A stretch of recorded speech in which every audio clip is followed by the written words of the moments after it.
सोचिए, क्या ये मुमकिन है कि कोई इंसान बिना देखे सिर्फ अपनी याददाश्त के दम पर हजारों मुश्किल मंत्रों को दोहरा दे? हाल ही में काशी में कुछ ऐसा ही हुआ, जिसने इंसानी दिमाग की ताकत पर एक नई बहस छेड़ दी है।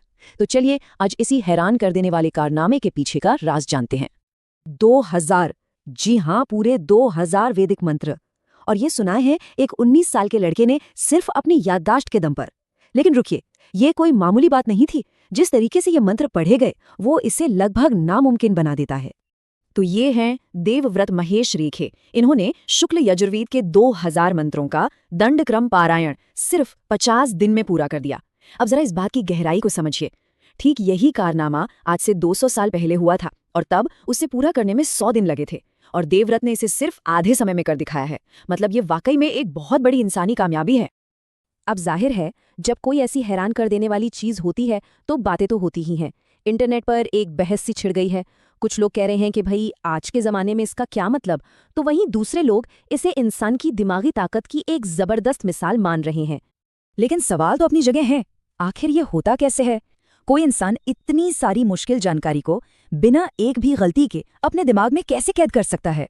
इसका जवाब छिपा है हजारों साल पुरानी एक तकनीक में। तो इस तकनीक को समझने से पहले ना हमें ये समझना होगा कि इसे बनाया ही क्यों गया था। मतलब वो कौन सी पुरानी प्रॉब्लम थी जिसे सॉल्व करने के लिए ये तरीका निकला, और वो प्रॉब्लम थी ज्ञान को बिना किसी भी गड़बड़ी के एक पीढ़ी से दूसरी पीढ़ी तक कैसे पहुंचाया जाए। देखिए, पुराने जमाने में ऋषि मुनियों के सामने एक बड़ी दुविधा थी। साला वैदिक ज्ञान तो मौखिक था, मतलब गुरु अपने शिष्य को बोलकर सिखाता था। अब इसमें ना सदियों तक एक पीढ़ी से दूसरी पीढ़ी तक जाते जाते गलतियों की गुंजाइश बहुत ज्यादा थी। अच्छा, अब मन में आता है कि लिख क्यों नहीं लिया? तो दिक्कत ये थी कि अगर मंत्रों को लिख भी देते तो शब्द तो बच जाते, पर उनका सही उच्चारण, उनके स्वर वो तो हो ही जाते। और ये स्वर कोई मामूली म्यूजिक नहीं है, ये तो मंत्र के मतलब का एक जरूरी हिस्सा है।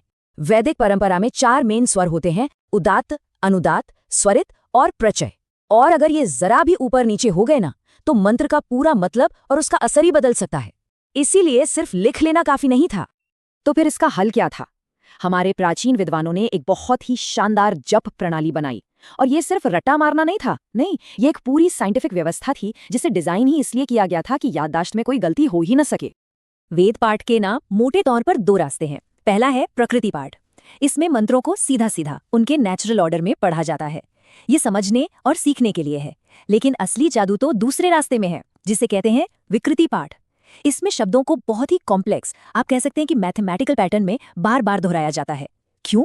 ताकि वो दिमाग में एकदम पत्थर की लकीर की तरह छप जाएं। और इस विकृति पाठ के भी कई अलग अलग तरीके हैं, जैसे कि जटा पाठ, ध्वज पाठ और दंड पाठ। हर एक का अपना यूनिक कॉम्प्लेक्स स्ट्रक्चर है। इनके नाम भी बड़े मजेदार हैं और इनके पैटर्न की तरफ इशारा करते हैं। जैसे जटा पाठ, मतलब जैसे बालों की चोटी गूंथी जाती है ना, वैसा ही पैटर्न। तो चलिए अब उस खास तरीके को समझते हैं जिसका इस्तेमाल देवव्रत रेखे ने किया, यानी दंडक्रम। और बता दूं, ये विकृति पाठ के सबसे मुश्किल तरीकों में से एक माना जाता है। अब ये दंडक्रम है क्या? ये एक ऐसा रिपीटेटिव पैटर्न है जो दिमाग को मजबूर कर देता है कि वो शब्दों के क्रम को एकदम लॉक कर ले, मतलब गलती की कोई गुंजाइश ही ना बचे। ये मेमोरी के लिए एक तरह का सुपर लॉक है। तो सवाल यह है कि ये मुश्किल सा पैटर्न आखिर काम कैसे करता है। चलिए इसे एक छोटे से एग्जाम्पल से समझते हैं। मान लीजिए मंत्र के शब्द हैं 1, 2, 3, 4, 5 और ऐसे ही आगे। तो दंडक्रम में पाठ कैसे होगा? पहले बोला जाएगा 1, 2, फिर 2, 1, फिर वापस 1, 2, फिर एक और शब्द जोड़ेंगे। अब बोलेंगे 1, 2, 3, फिर उल्टा 3, 2, 1 और फिर से सीधा 1, 2, 3। और ये सिलसिला मंत्र के आखिरी शब्द तक ऐसे ही चलता रहता है। हर नया शब्द अपने से पहले आए सभी शब्दों के क्रम को बार बार दोहराकर इतना पक्का कर देता है कि उसे भूलना लगभग नामुमकिन हो जाता है। तो अब आते हैं इस पूरी बातचीत के सबसे जरूरी हिस्से पर, कि ये हजारों साल पुराना ज्ञान आज के मॉडर्न साइंस के लिए इतना जरूरी क्यों है। देखिए, ये सिर्फ एक कल्चरल अचीवमेंट नहीं है, ये एक बहुत बड़ा साइंटिफिक मौका भी है।